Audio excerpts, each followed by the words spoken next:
Hey Leon, Hi. Hey, you look like it's you're in a lovely place. Hang on. I'm on a short holiday to Switzerland with my daughter who's visiting us and my wife. So I thought, why not take advantage of that? It's early morning and outdoors is good, isn't it? I mean, it looks like a photograph because nothing's moving, but it's real. Yeah, I mean, look at that. That reminds me of Switzerland.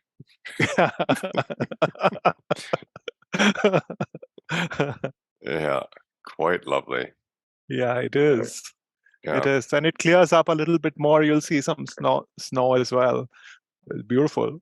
What is the name of the place that you are in? What is its So name? Beatenberg, this place is Beaten. How do you spell Beatenberg. that? B. Beatenberg. Oh, Beatenberg. like literally like Yeah. Beatenberg. Okay. So Wow. not too far from Interlaken, and we are probably 15 minutes or so, or 10 minutes from Interlaken. Okay.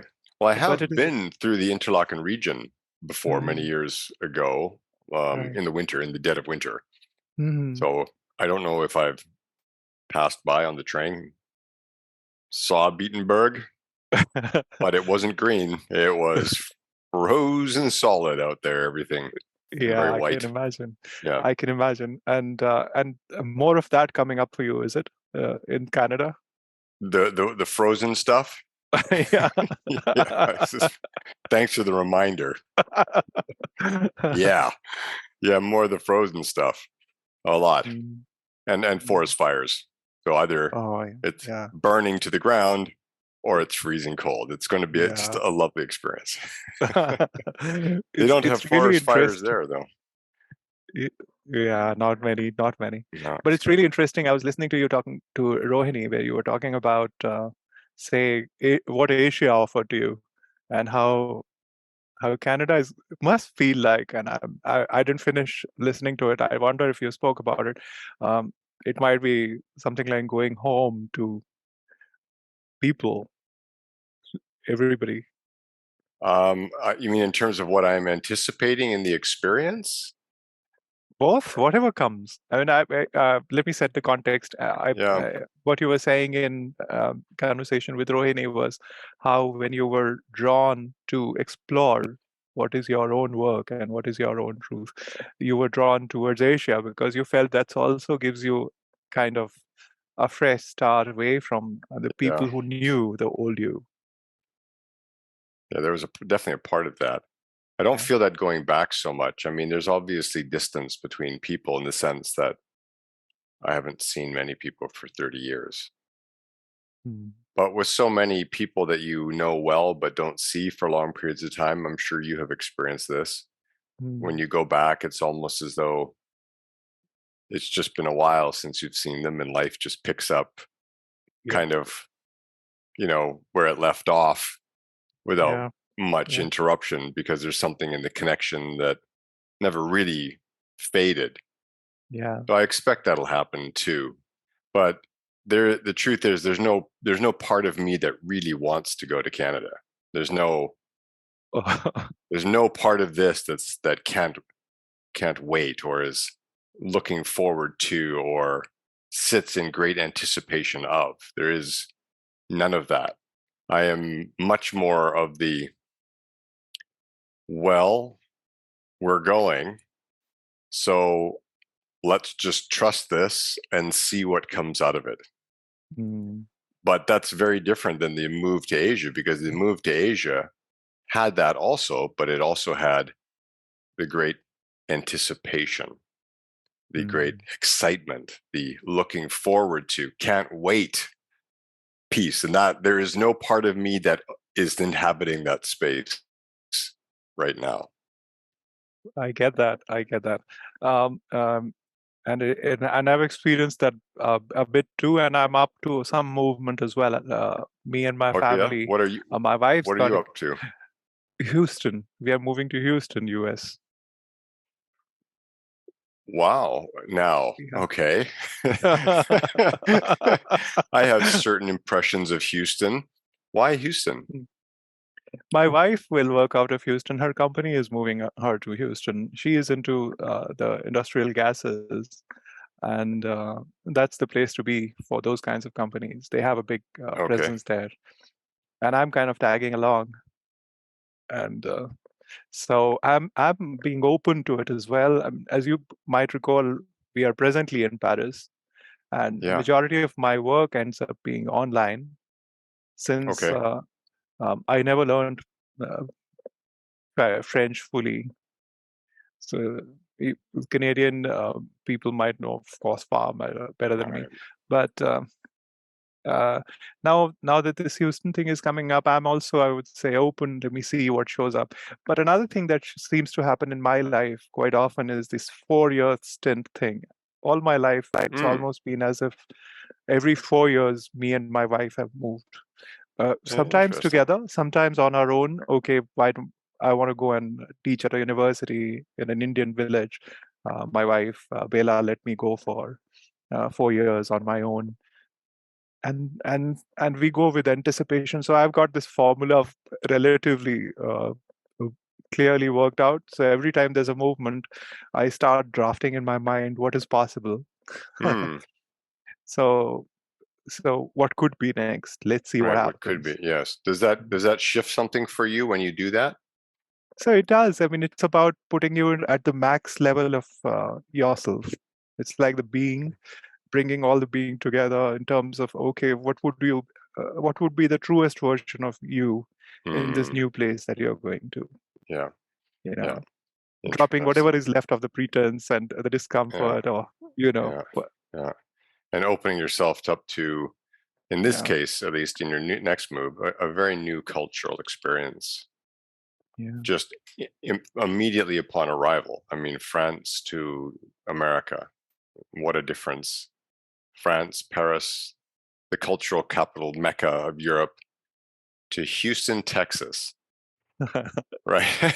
I mean, your whole world, your immediate world is just going to flip in such a dramatic way.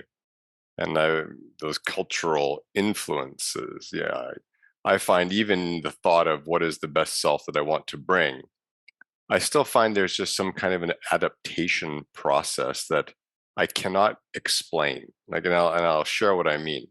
Hmm.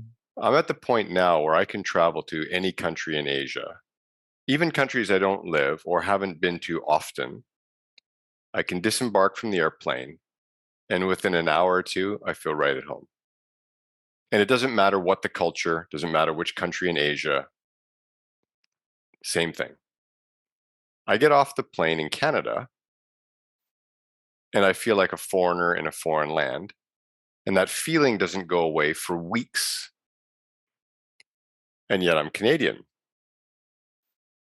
So this is what I mean. I'm doing the conscious piece that you're speaking about around what is that best version of me, or what is the experience within myself that I desire to have no matter where I go.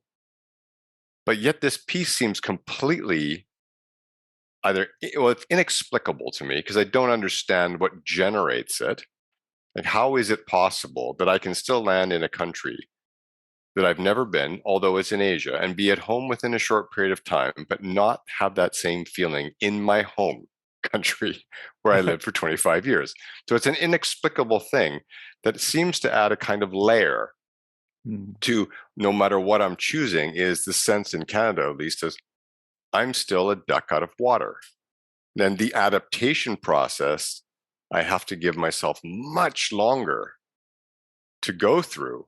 Sometimes weeks, I suspect it may be even a few months to adapt, to really start to feel like I'm at home and I could just relax. Like, whereas, I get off in Myanmar, Burma, it's like an hour later, I'm relaxing with something like, how is that possible? So that piece of it, and I can't, like I said, it's inexplicable to me because it's something that seems to be happening at an unconscious level over which I can see no conscious, um, like I have no conscious, maybe power, maybe that's the word. Like it's I'm powerless in the face of it, or at least that's the feeling. Hmm. I don't know. Yeah. Do you get that? Yeah, yeah. When you say that, now I'm kind of recalling our conversations that go on at home, My wife's favorite place to be is our home city, Delhi, where all relatives are, all friends are, familiarity, food particularly. She loves it, and I love it too. But for me, it's that kind of feeling which you just spoke about. Except I, in my interpretations, I felt I like the quietude of working out of home, where there aren't too many people in Paris. Like, it gives me a lot of space to be in a space where there's nature, trees, and river. Sit by it, have conversations in these kinds of settings instead of there is so many people that we are going and meeting in Delhi, and Yeah, spending too much time with. I felt it was that, but yeah, now that you say it, there is something. Perhaps it's that old energy that I left behind. It's perhaps that kind of the feeling that one want what I dealt with when I was there. I don't know yet. yeah, yeah. There's just something there, an Mm. inexplicable something that gives rise to an experience over which I have no control, Mm. and yet is very much real and palpable, and sometimes disconcerting and uncomfortable. And yeah, then I'm expecting that. That's why I was curious if you get that too when you move I do, and I can for put a day finger two. at so many things. Then you start thinking, okay, it's got to do with the traffic on the road, it's got to do with the pollution, or it's got to do with too many people that I'm meeting, and it's too much, pull on me that okay, come here, come there, or we are coming, or whatever. There's so many Yeah, conversations happening. I like the yeah, silence of this place, but it's not quite any of these things, perhaps. yeah. Maybe it's not. Yeah, Yeah. yeah. Canada. There was something I realized the other day, but you have to leave the box, if you will, a cultural box very often to understand that there is a cultural box to begin with. Mm. And anyone who's left their home culture for another can look back and say, okay, now I can see the shapings of my culture and I can see how it shaped me and gave rise to the person that I am. And I still see myself today valuing things that I'm sure were taught to me a very long time ago, which bump up against the way things are valued here in Taiwan. And yet somehow there's a part of me that was shaped by these in such a way that I have to be very conscious to kind of let them go as values because they create a kind of resistance in me. Mm. So I'm seeing over the years, I've started to see this cultural box that I'll call Canada. Mm. And it's more than just a set of values. It's an energetic quality. I went to the Canadian Taipei trade office with Mm. my daughter to renew our passport. We walked into the office, and the first thing my daughter said was, "It smells like Canada in here." And then I thought, and it feels like Canada in here. Now, isn't that to me curious? How is it possible that you can take a national smell and transport that to an office in the middle of an Asian city and then somehow create an energetic container that is a microcosm of a macro culture somewhere else? Yeah. And yet I felt it the moment I walked in the door. So then I get off the plane in Canada and I'm feeling that same, and I begin to realize energetically there's something to every land. I don't know. I get off the plane in America and I feel that everyone is carrying such fear. Like it's just in the air. Fear of each other, fear of whatever. It's baked in. And it doesn't mean I get off the airplane and I see all these people screaming in fear. There's just an energetic quality of fear. And I don't feel that in Canada. But what I feel there is what I call the policing cage. So Mm. Canadians do such a brilliant job at making sure that we police each other to the degree that we hardly need police. You don't see police out anywhere, but everyone is so following the rules and the social constructs. It's like they're walking on eggshells around each other, putting on a very polite face, but deathly afraid of stepping on your toes accidentally. At least you get a backlash for crossing some kind of a line of social etiquette. Mm. There's this kind of energetic box that we all live in as Canadians. And I'm coming out of Asia where everything is a lot more, sort of, Yeah. almost get killed walking across the street going to 7-Eleven every day. It's like kind of the wild west of experience, right? Yeah. We step on each other's toes, proverbially speaking, all the time, not literally, Mm. but, and so there's this energetic quality to the spaces that we inhabit. And then noticing for myself, like, despite all the inner work that I've done over the years, despite everything that I have tried to cultivate from that being level, the environment has an impact. It just continues to impact. My curious mind wants to understand what that is, like energetically speaking, what gives rise to these feelings. So I'm starting to look at the Canadian culture and its lens of um, how it comes to just following the rules. Maybe that's the best way to say it. Follow the rules culture, and everything will be okay kind of culture.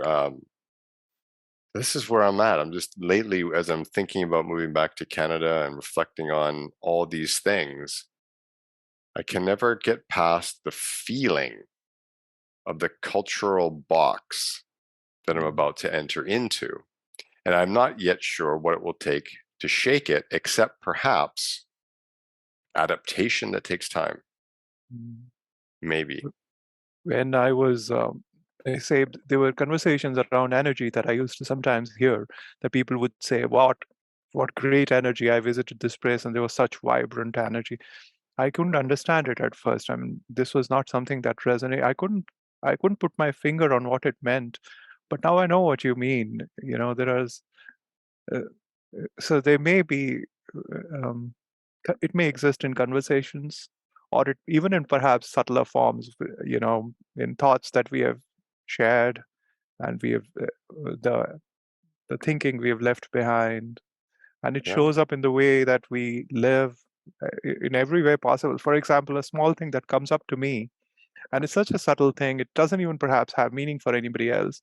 When I look at the pictures of Houston or US, though it's beautiful in its own way, I find the grass is all trimmed perfectly. Mm, and and the way that French do their gardens, there are patches where the grass is perfect, but they like to do patch a little bit of this plant here, this plant there, this one there, this one there. It looks all chaotic and beautiful in its own way. yeah. And and and it's not that they don't trim everything. If you see at Shalimar, they are also trim even the trees to be shaped almost perfectly. But I was kind of wishing there's more elbow room for, you know, Yeah. what I mean? Yeah. Yeah, Yeah. For the wild to come through, or for the disorganized to come through, or whatever it may be. Yeah. yeah. I feel that. Yeah. And But I'm also kind of drawn to the second thing that you said in the same context, which is this idea of trust and faith, and also looking out for what could be our that work has in to these be there at places. least. Yeah, Otherwise, for us, we lose that connection with really the essence, yeah, because the environment is a malleable, changing piece of our world. But yeah, that deeper sense of connection has to come through, and looking through the lens of that at the world around us. It has to be there. yeah, Otherwise, I think you and I would be quite, well, a little bit bored with life, being like, just doing the thing every day. I think it's much more, it's kind of like this leading learning edge to be sitting on it and yeah, constantly looking for the emerging potentials in a situation. It gives a kind of life to any moment. yeah. And I'm also curious how we might be contributing. So it's life contributing in its own way through you and me, and what do you take there, and what do you have to offer to Canada, say for example. Yeah. I'm sure there is something that life may channel through May. you. Yeah. Yes. That's the hope. Well, I shouldn't say it's a hope. It's a knowing that there will Yeah, be something. And if not Canada, our good neighbors to the south, America, offer a playground of possibility indeed. because of the nature of that land. America is the land of everything in a funny kind of way, Yeah, of the highs, the lows, the goods, the bads, the uglies, the beautifuls, right? They're not yeah, quite so follow the straight and narrow as Canada. They're willing to go off and do whatever. So yeah, I think if not Canada, the US will provide. Yeah, that's what excites me. That's what keeps me in the zone of possibility. So let's see what happens, kind of thing.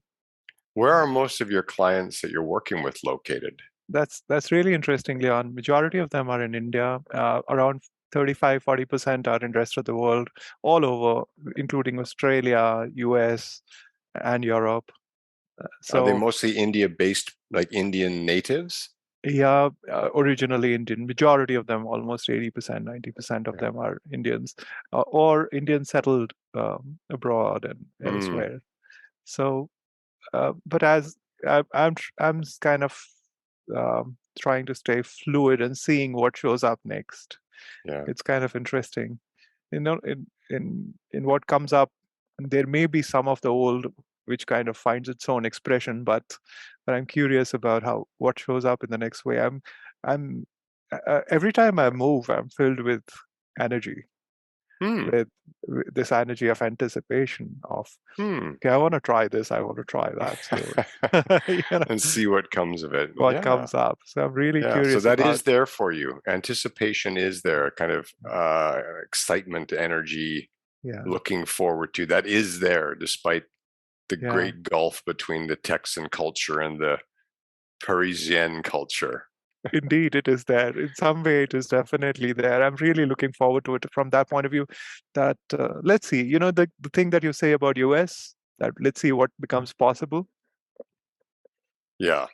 So let's Yeah. see, and what is this openness about the place, or have we also sense that this conversation around coaching and the kind of coaching which is deep, spiritual, or it may be um, uh, discovering, it's this seems to be a lot of it seems to be originating out of US as well. So one is curious about Sure. what shows up there. Of course, Asia has its own flavor, and it's beautiful. Let's see. I think the world is becoming smaller as well. I mean, so it's very difficult for you to stay to at any one place like that. It seems Yeah. like that to me right now, the way the life is going. Yeah. And you're moving fairly regularly. So did you move to Paris just 4 years ago then? Yeah, 3. So Okay. 1 year because From COVID. where? From so in India, several places, and then I went briefly to a village in India where I taught for 4 years, and then COVID came, so we were in Delhi during the shutdown period, and during the period, my wife started working for the company in Paris. So the 1 year, out of the 4, went from India, and then we moved to Paris. Initially, I wasn't so sure that I'm moving because I felt I'm Hmm. still going to go and teach. But then that is when I switched to coaching full time, and it was beautiful. I mean, every one of those moves has served me wonderfully. Yeah. It has indeed. Yeah. Um, let's see what comes And it up will next. continue to. I'm Yeah. sure there Because are. It's an everything I adventure. know about you is one who is quite open to the world as it comes. Yeah. And that's a quality that allows people to generally thrive no matter where they land. I'm hoping. And one of the things that shows up, in fact, in social settings too, it's been something which had been going on. My wife loves people and meeting a lot of people, energy, and and I love her. What she would, I'd love. She brings me to a lot of people, and what I've found is now what I take along is myself. So I'm going all of myself. See if that helps, if that brings any value. What was going along before? Half of you Resenting. resenting. Okay, like, okay, I don't like this about you, I don't like this about them, that kind of thing. Yeah, yeah, So now I take all of myself, which means staying as much of core me rather than letting that deviate, letting that holding on to the core self. The kind of conversation that you spoke about it with Rohini, which was about, okay, being very open about yourself. When you spoke about, okay, there was a phase when you decided that it's time to open and be seen fully. Yes. Yeah. That was about maybe 15 years ago. Yeah. Yeah. That was That a kind of thing. difficult time. Yeah. It was a good time, but it was difficult in terms of, the being seen, visible in that way piece of it Mhm. really is. Yeah. Yeah. What was it that you wanted to focus on? I know we just kind of naturally took the conversation down a thread, but I wanted to make sure that we Yeah. do touch on what it is that you most were looking to gain or to explore or to experience. Yeah. Yeah. So one of the things that came up to me was two. There aren't too many. It's just got 2 points that I would just put them out there and see if which Okay. one would you like to pick. One of them is that the practices seem so much like meditations. They are meditations. Slow down. So instead of of course, we invite the clients to do that as well. But one can practice this on one's own, release the agenda. In fact, when I was just a few moments before we connected, I was releasing the agenda of what happens here. So it's as if so more and more you you know deeper Yeah. sense of self. It can be the clients or oneself. You know, being spacious with oneself and pursuing. So I'm just curious about if these practices come to you as meditations as they do as they seem to be to me. When they first came to me, I wouldn't say it came as a meditation. Mm. And even now, I'm not certain that I've seen them as meditations, more as, how do I say it? I guess maybe I should ask you first what when you say the word meditation as a meditation, before I say anything else, what is your image of a meditation? So focusing on an inward idea, Okay. one, Okay. right, rather than outward. It's like working inward and also doing it with some amount of intention and concentration on a singular idea. Like, for example, practicing silence. Yesterday, my daughter planned for us to go to a set of caves which are just around the corner here. I don't remember the exact name of the place, but not too far away. And it's really, these are huge caves. I mean, just a labyrinth. You keep walking in, and it's, they are dark and the water is flowing at certain places. So when you are going deep inside the cave, there are patches where there is no sound whatsoever, except a momentary or an occasional drop of water falling somewhere. And then you walk a few hundred feet. You are actually, it's a very long cave, so you keep walking up and down. And when you're walking deeper, then there is such gush of energy of water. So you sense tremendous energy of sound of, and then there is moment of silence. So Mm, I was drawn to that idea of being still and silent in that yeah. idea. So it appears that kind of thing is meditation too. Or when one is pursuing the deeper sense of self, one is actually allowing oneself to pursue it, chase it, or descend into, gravitate towards the deeper sense of. Yes. Yes. Yeah. In that image, I Hmm. would then say, yes, those practices become meditations because they are in fulfilling what you just shared about directing the thought, the mind towards the inner experience with an intention. And that intention, of course, is around what the practice represents. So it's an intentional set of meditative, perhaps, practices that take you in. Yeah, I would say then that would fit the image of a meditation. Yeah. Although for you, it's so interesting that they got created in a coaching space, in a space with the client. How they got Yeah. created was not when you were on your own working on yourself within. It got created between you and the client. Am I right? Yes and no. I think maybe we could say what got created was the experience, but at some point I had to put words to the experience. And that's when I would sit down on my own with a pad of paper and a pen and begin to scratch out ideas. And I cannot even recall what led me to the idea of practices versus, let's say, a model. It was just something that one day was on the piece of paper. And I don't think it struck me as unusual at that time. I was at those years, I was spending a lot of time each morning just doing meditative journaling and writing. I've got notepads with loads of scratched out ideas and, mind maps and just whatever was kind of coming. And I would just put it all down, different scraps of paper. And so it wasn't as though I would look at that and suddenly think, Eureka, I've had this brilliant insight. It wasn't so much that, it was just more my continued reflections and musings around that. And then words began to, take shape around the practices. And there was my own work there. But they had to come from the experience that I was having with people in sessions and giving thought to what are we doing in this session space? What is it that allows us to go a bit deeper, kind of putting that question into my mind, or what allows us to create more of these healing moments? And some of them were pretty obvious because like, for example, silence, it was just so obvious.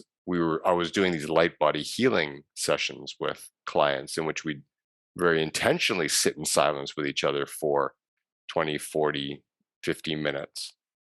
Well, it's not hard then for me to say, well, what am I doing? I'm sitting in silence, so let there be silence was not, the trickiest thing in the book.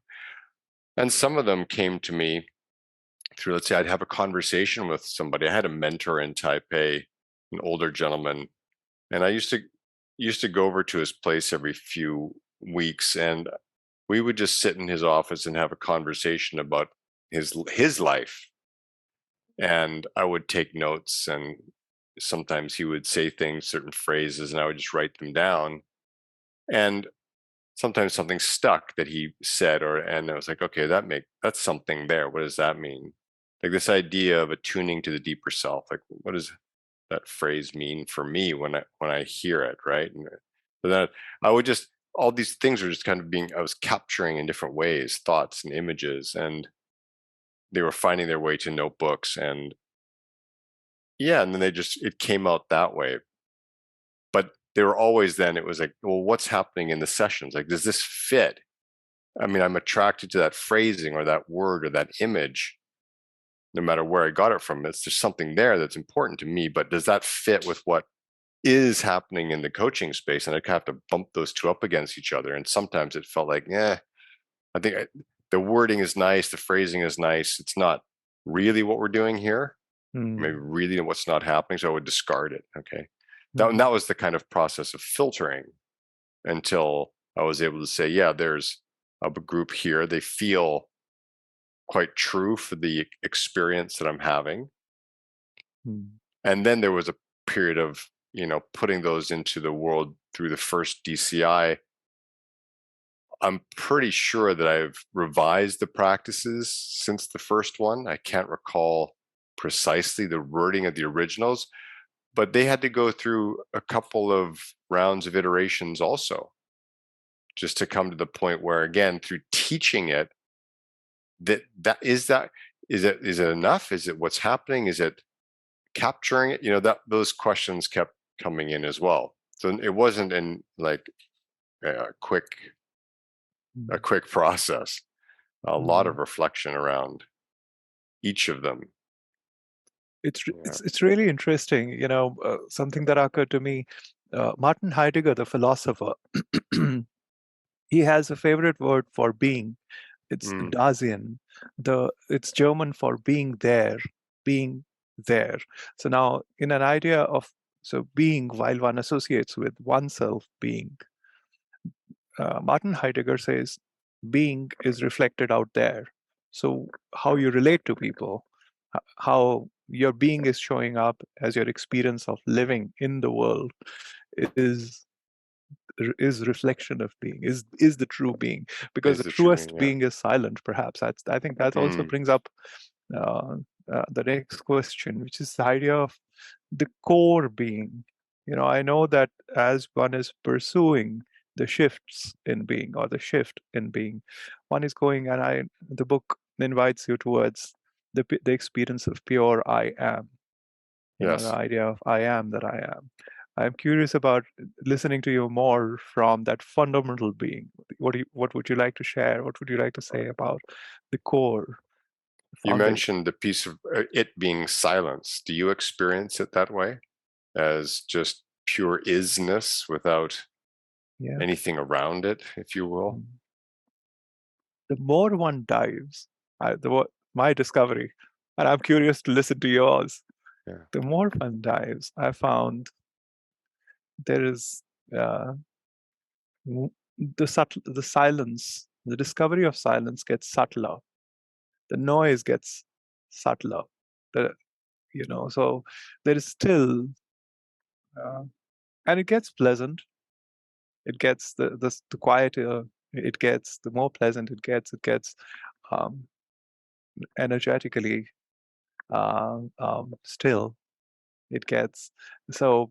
I remember a conversation with a master where in my meditations, I used to find myself in tremendous amount of energy and bliss. And so this master told me that, go forward. What are you doing?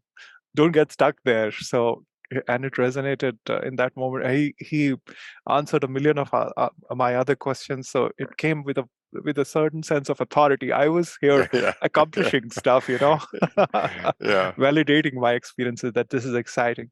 But now when I dive deeper, I find that this, like, the bliss is, or the energy, the happiness, whatever one might feel there, it's only something which is more of what one can just stay present to, and Yeah. discover more around, and go more Yeah. in the silence. So I'm curious to know. Interesting. Interesting. Let's sit with that for a minute. Yeah, that one of the pieces that for me always,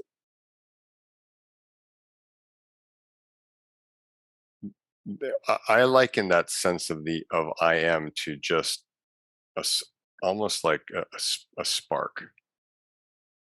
Like I do feel it as an energetic, like I don't feel it as absolute stillness of itself. You know what I mean? I don't, Yeah. I feel it as though it is more like, I don't know. In physics, they've got these things called quarks, right? They Mm. break down all matter into these little, strings of vibrating Energy. Yeah. energy bits, kind of like that.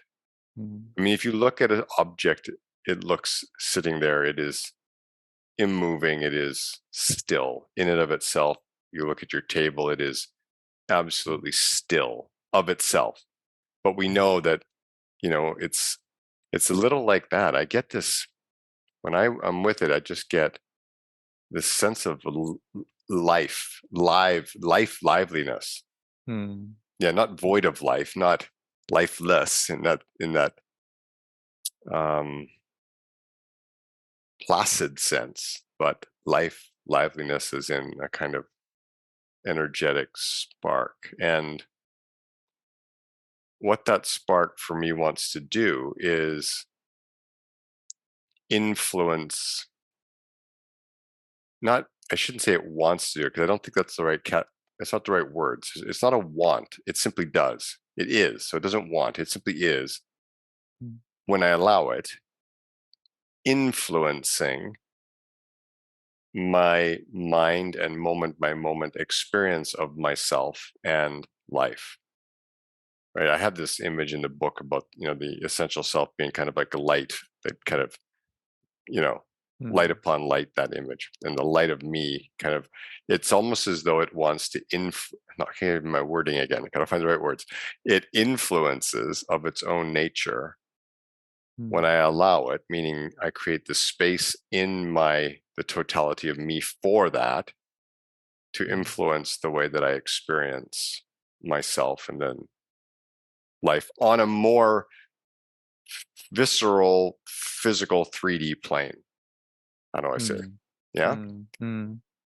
And I know what you're saying. Like, there are people who have spoken about going into the great abyss of bliss, if you will, Mm, where mm, they go in and there's a complete sense of dissolution of self in that. mm, I have never gotten to that point where that has been anything for me other than a fairly momentary experience. I mean, I could say a few minutes or 5 minutes, but it's never gotten to the point where, which I've heard from some people, mm, that it just becomes this almost all consuming experience, which they do not wish to depart from. Like, they almost, there's a part of them that says, I'm willing to give up all the mm, physicality of life just to be able to be in this blissed out mm, state of absolute oneness where even the sense of me has dissolved. mm, And while I have touched that, I think there's still a part of me that loves being me. mm, There's still a part of me that loves this life so much and mm, all the fun and games we're having in it, yeah. but I don't yet want to dissolve into the abyss of bliss Mm, to mm, that extent. Right now, maybe the abyss of bliss would say to me, that's because you haven't really gone here long enough. If you spent longer here, you would never want to leave.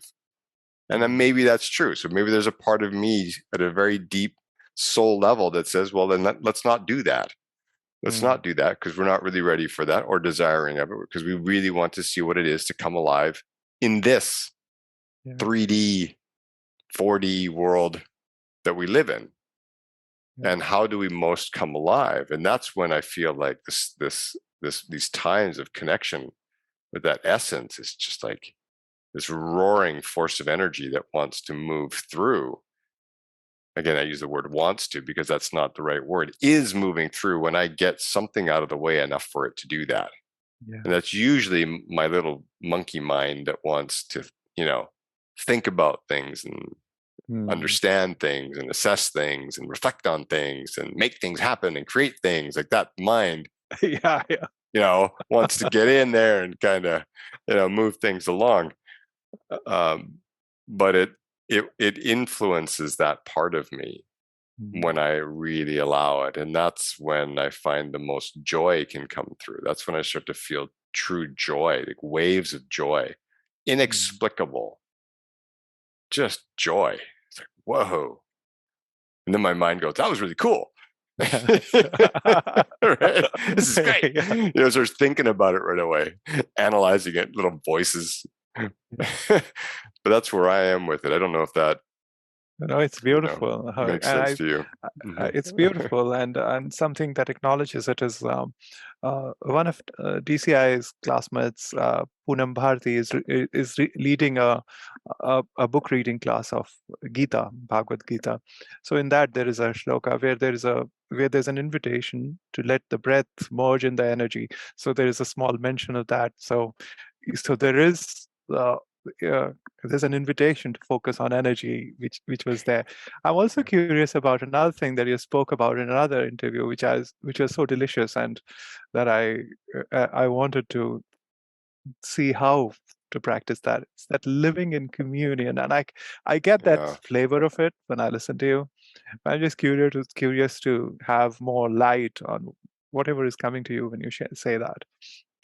You asking me that question was a little bit of a stunner for me, because I thought, if anybody that I know lives in constant communion, it's Ahmed. So I thought, I'm going to first ask him, like, where is the question coming from? Because It's it feels to me like Amit knows, like, what that is, because Amit is well, doing that. His life is that. well, it's something that I value. I'm curious about it because you put the finger at it in words. You drill it so brilliantly, and you say, "My days go in communion. I spend my days in communion," and that's exactly what it's something that I value, which is this idea Yeah. of the kind of energy and energetic bliss that you spoke about, the joy, Yeah. making it last day long. Making it last. Yeah. Yeah. And it doesn't mean that I go through all day, every day in blissed out joy. Yeah. There are times when I'm still as human as it gets, Mm, pissed off at my son for leaving his bowl of cereal in his bedroom and the ants filling it. How many times have we told you? Like this, those parts are still there, right? Yeah. It doesn't mean that, it doesn't mean that I'm no longer human or that I don't feel the edges of the human emotion spectrum when we might talk about the heavier edges like anger or irritation or stress around getting something done. That all still comes in. I still experience those things. I'm definitely anything but the all peaceful, you talk to my family, I'm not the guy who's just like peace. And but I'm not the guy who goes really angry for very long. Like if I'm angry for like a minute. I don't have much value for anger for very long. Like if it comes out, it's just like a bit of a burst, and it's like, that's done, not good enough. I communicated that bit, and we move on. And I find myself coming back more and more, just quite rapidly to a kind of equilibrium. But my personality is I'm a very expressive person. If you've done the social styles indicator, if you've ever seen those, like driver, expressive, amiable, and analytical, I'm definitely an expressive. That's just my nature. And sometimes I'm very loud and exuberant, and I am silly and goofy. And sometimes I'm, a little bit down and okay. So it's all there. I don't have yet to find this kind of, I'm the walking guru that just moves through life like this. No. But my mind enjoys an almost continual inward, let's call it conversation with spirit. Almost continually. Just even like, hey, how you doing? Hey, this is kind of fun. Anything you'd like me to know now? Anything you'd like me to be aware of right now? And I just have these inner communion conversations continually, very consciously. Anytime I take on any task, for the most part, there's a moment of, well, what shall we make of this? What shall we do with that? And then allowing myself to be kind of informed in some way to then make me more conscious in that moment, make me more aware of myself in that moment, or aware of others in that moment. Perhaps the right words that need to be said or shared are more likely to come through in that moment because I've taken just that moment of pause to just reconnect with the spiritual. Sometimes it's just a matter of feeling something in my body, or just a matter of noticing the world I'm in. I often end up going, how did I get here? This is kind of different. And I look around at where I'm at. It could be 7-Eleven, and suddenly I go, I'm in 7-Eleven. This is kind of interesting. Huh. But, just that kind of, no matter what's going on, it's not always this idea for me of deep sacredness. Yeah, there are moments of the day, or there are moments in my life when I like to be in sacred spaces. And I consider a coaching space to be a sacred space. I consider this to be a sacred space. But I'm not always acting like everything is perfectly sacred.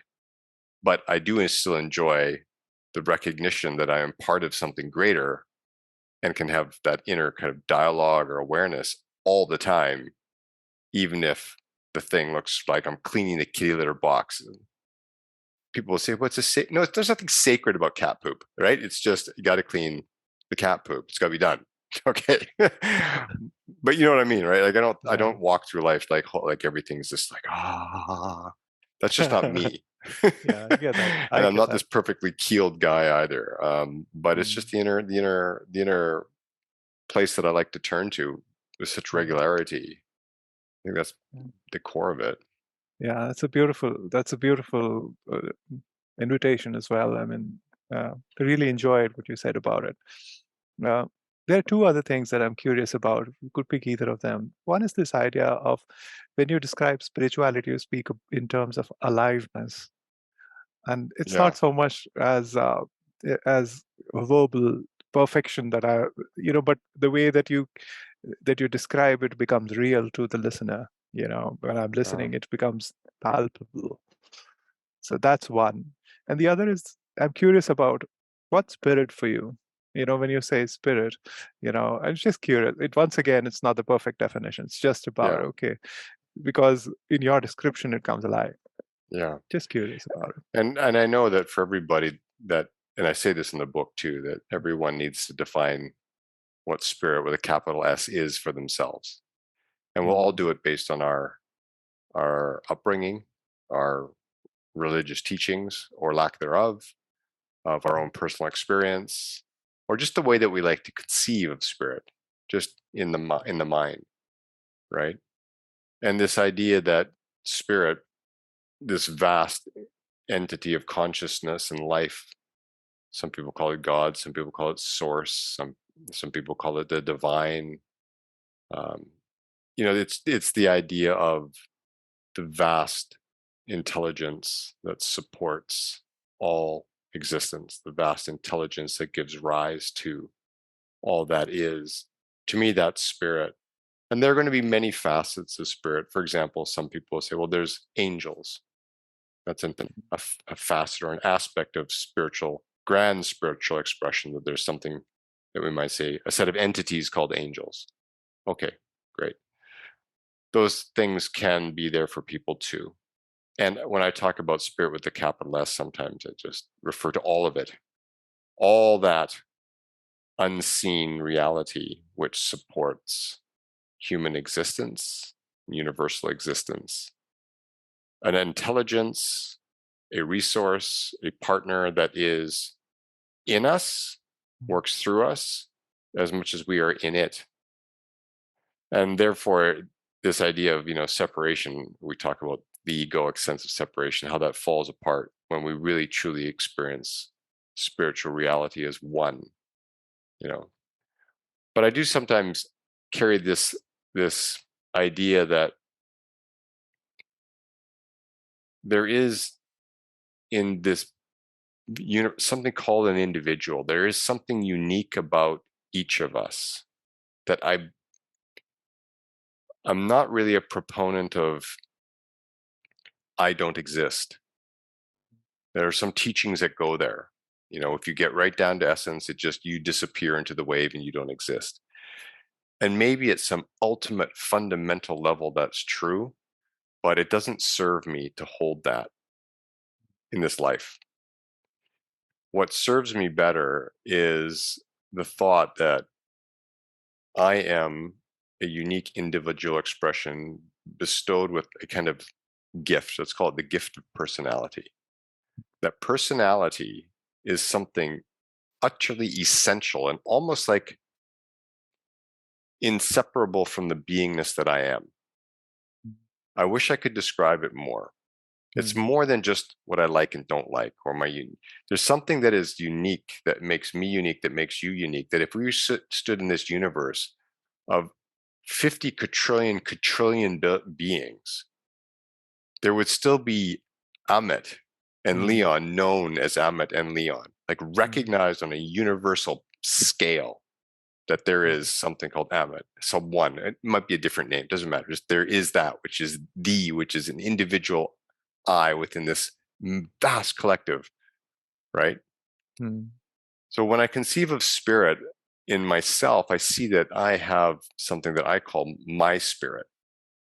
And it is born of this essence me, interwoven with a personality that is me and distinct from every other personality. This is what makes the universe so incredible. We can have trillions upon trillions upon trillions of planets and personalities and probably never find two that are ever identical.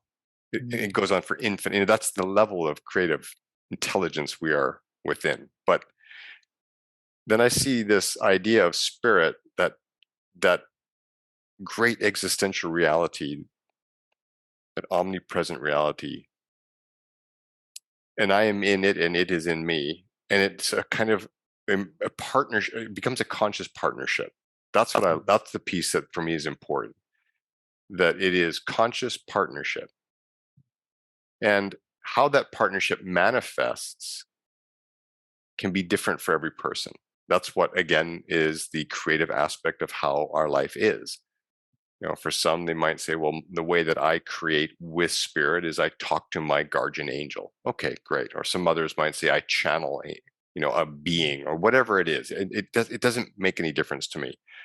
To me, it feels like each of us has the right to work into, feel into that kind of relationship with spirit in a way that makes sense for us. And if it doesn't make sense, we just discard the rest and keep trusting that when I connect with my soul's yearning to grow as a spiritual being, to understand that nature of myself, that the right partnerships, the right understandings will naturally appear for me on the path that I am on.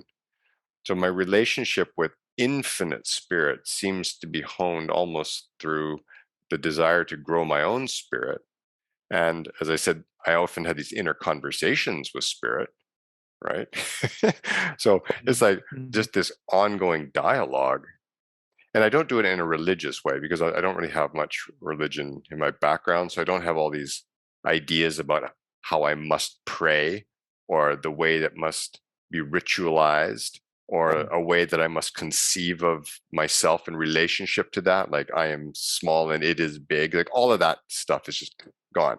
There's none of that. It's just purely the essence of me, which is unlimited spirit speaking to unlimited spirit and learning to connect with it so that it flows through as an intelligence field in me and then can be expressed through me in some form of creativity that matches my gifts, talents, proclivities, passions in the world. Again, unlimited creativity when I allow spirit to work through me in a way that is perfectly right for me. So I don't know if that quite answered your question of what spirit is, but I just wanted to point out how I relate to it just at this point. And it's always evolving. Like, next year I may relate to it very differently. Right? This is kind of where I'm at. Yeah, Now, it's beautiful. right? It's beautiful, Yeah. and this idea of spirit, any way we describe it, is never going to be enough, anyhow. So the way you say, Exactly right. Put some words to that. Like, what a joke. yeah. But yeah, we try. But but it is delicious to listen to you about this. And the last piece is about energy. I mean, you spoke about aliveness. That spirituality is aliveness for me, or when I become Yeah. alive.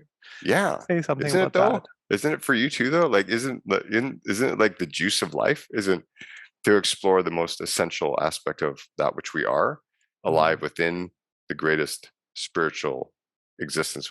I mean, I think about this, like we're only able to see what 4 dimensions, basically time, space, right? Yeah. We exist in with that. Okay. Mm. If we took a rocket ship and we were just traveling out somewhere for, let's say we travel for 1 billion years, we'll get to some stars that sent their light here 1 billion years ago. We just keep going. And all of that exists within this 4D time space dimensional reality, right? Yeah. We're not even talking about the 5th dimension, 6th dimension, 7th dimension, 8th, 9th, 10th, 11th, 12th, dimensions that we can't, you and I, even conceive of existing, which are somehow layered upon or within this one, time space dimension.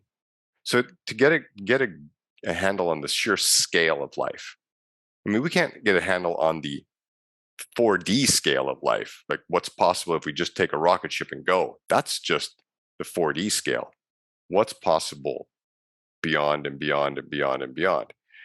And so when I think about spirit as life, it's an invitation to recognize that we are only just getting this micro taste of an existential possibility that we can grow into, and to look at it as a universal adventure above and beyond everything else. We are on an adventure, and each of us is learning of this adventure in our own little way on this little earth with its little lessons. And I say little because I have a feeling it's, we're learning just little tiny things about what we need to get by and thrive in this little tiny sphere, and that what we need to understand how to exist on far-flung dimensions of reality that we can't comprehend, that will be revealed. But to me, this gets exciting, like life as an adventure. Like, who doesn't like to go on an adventure? Yeah. Most human beings, in some way, like an adventure, a little adventure, even if it's just an adventure down the road to see something that is happening down the road. We like that. What if we just view life as a great universal adventure of spirit, where we're going to become and are becoming a kind of entity, if you will, that far surpasses what we are sitting here being today? And without getting afraid, don't get like, oh my goodness, what does that mean? Like, I don't know what it means. I don't know what it means at all. All I know is that, therefore, I want to look at this life as a joyful, potentially, but often all kinds of flavored human adventure, a partnership with spirit that brings a certain kind of way of experiencing it. Like, I feel when we with spirit, the the experience enriches. It becomes so much richer. I know that people who are not spiritual in nature and don't have any connection to spirit, who couldn't care less, they still can have really good experiences. They can still go out and enjoy the sunset. They can still go out and have wonderful dinners with friends and eat the best foods, and their mouth can be filled. But there's something, but when you bring spirit into it, that just amplifies it and makes it less about you at the same time. Like, it's not anymore about me. It's about, I'm experiencing something, some facet of this totality, let's say in my mouth, because I love that piece of chocolate. Like, it's now in my mouth, this facet of totalities. And I don't know what it is, but it just makes me just so much more appreciative, so much more grateful, so much more in awe. Like, it amplifies everything that I'm doing, and it unifies me with something much more because of the spiritual component to the adventure versus, just having the experience of some goodness in my life. I don't know if the same is for you. I suspect it is, right? I suspect it is. It indeed is, and I've been rewarded with what I was seeking, which is actually your delicious firsthand uh, languaging of this unlanguageable, this unfathomable, or it's difficult to describe, but you make it real in your experience because it's palpable, and and you're with it. You're talking from here and now, sensing it, Yes. and can sense it, and so therefore there is tremendous joy in this communion that you created. That was the point of this. It's in fact, Yeah. Yeah. yeah, Yeah. the point of Tremendous this joy in the communion. conversation was not Yes. about figuring anything out, beyond Yes. figuring out. Yes. And that's why I find that the idea of spiritual relationships and spiritual growth and spiritual understandings more enriching than, say, religious growth or religious understandings. Because religion is often trying to show us a way to think. And I'm not saying it doesn't have a place, but often that place is baby steps. But when you're ready to make much larger steps, you have to move beyond what religion is kind of prescribing as ways to think about life in your relationship with spirit. And the moment those steps go away and you start to just recognize that there is nothing but goodness available in this relationship, it becomes individual and it becomes creative and then co-creative. And then everything starts to take on a greater shine.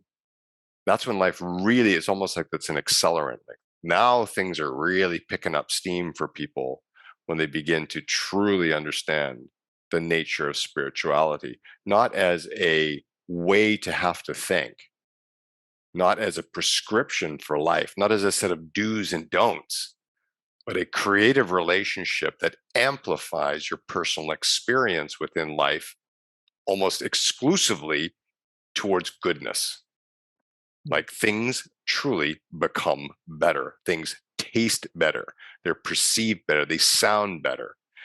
All of the things that our senses provide to us become amplified, and they get woven in with things like gratitude and awe and wonder and, like surprise, and just that gets woven in. Now, who doesn't want that? Who doesn't want that? Yeah. Like, it seems to me like everybody should be like, yeah, like, sign me up. I'll take some of that. Right? Right? Yeah, To me, absolutely. that's what There's just spirituality does. Sorry, go ahead. indeed. Yeah. I was just saying, there's just more you with being with the life. More you're bringing yourself more fully to life. You're Yeah. just yeah, Yeah. That's it, right? Isn't that spirituality? Bringing more yeah, me to life. yeah, yeah. That's it. Until then, it waits. Till then, it waits. It's there, and we miss it. Or, Yes. it's It just inevitable waits. that we will, because, I mean, whether in time or whatever, but it's waiting for us. And just come, just open yourself up. That's just it. Yeah. Brilliant, Leon. I'm deeply gratified with the experience that you created for me. Really, really grateful for this. And You're welcome. this is communion. This is satsang, as I would Yes. have called it. Yes.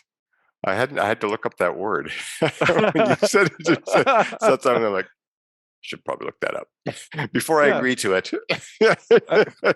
When I look at practice 2, I find satsang: release your agenda, live your spiritual values, nurture the healing space, invite the spirit, and let it lead. Let it lead. Let it lead, because it's willing to show so much, right? It's willing to show so much. Now, it doesn't mean that we get answers immediately. Like, where's my answer? I really want it now. I'm stuck.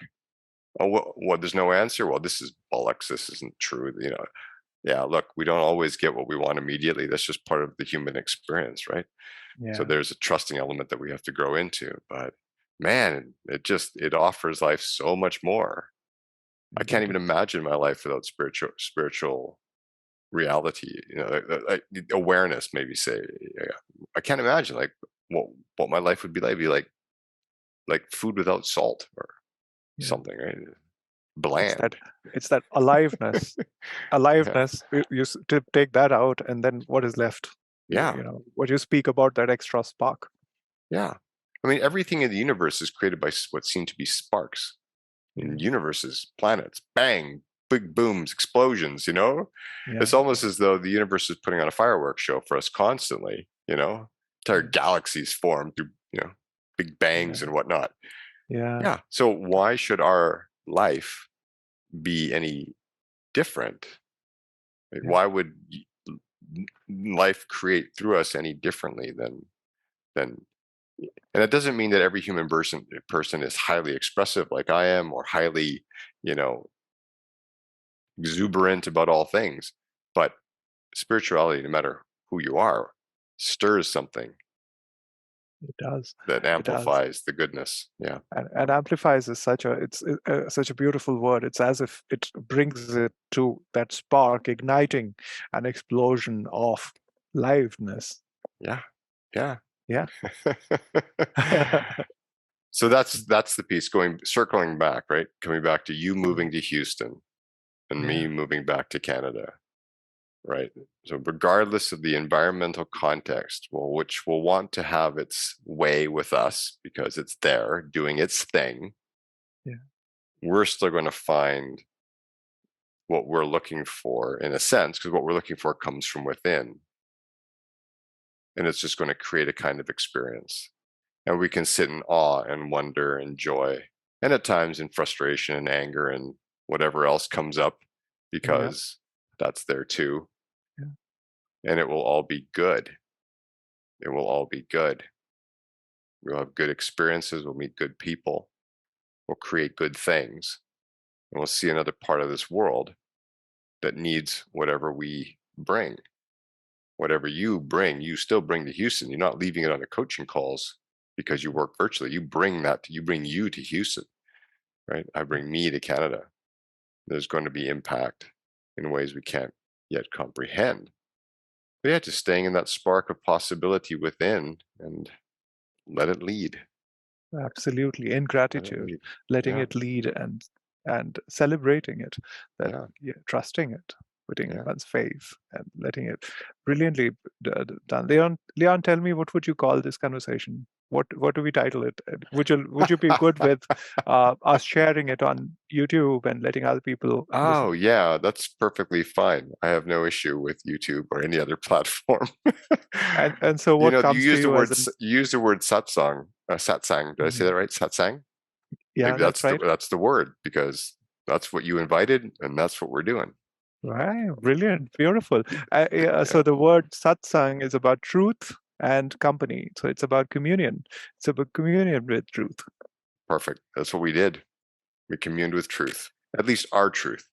Absolutely. Right? Our truth. Unadulterated, as it unadulterated is. our truth. Right. Absolutely. Yeah. Absolutely. It was brilliant, Leon. And who knows, since we are going to be not too far from each other, there may be more opportunities to. I think there will be. I think there will be. The lands are connected. So it's interesting. When are you moving again? What is the date for your? With just the paperwork happening now, could be 3 Okay. months. What about you, Leon? Oh, July 1st, August you said? 1st. August Oh, 1st. all One right. more month. Yeah. So sooner Yeah. rather than later, our lands will be connected. Absolutely. Absolutely. Eagerly looking forward to Yeah. reconnecting, Yeah. perhaps in person this time. Yeah. Yeah. That's perfect. Thank you. Thank you so much, Leon. Thank you so much. This Satsang. was such a joy. Enjoy the rest of this beautiful day that you are having. I can see it. Nature Yep. is calling to you. Look at that. Sun is going up a little higher in the sky. Midday coming. Yep. Beautiful. Go enjoy it all. Go enjoy it all, Ahmed. Right, Leon. Yeah. Thank you so much. Thanks for making my day. Thank You're you. welcome. Beautiful. Bye. Bye.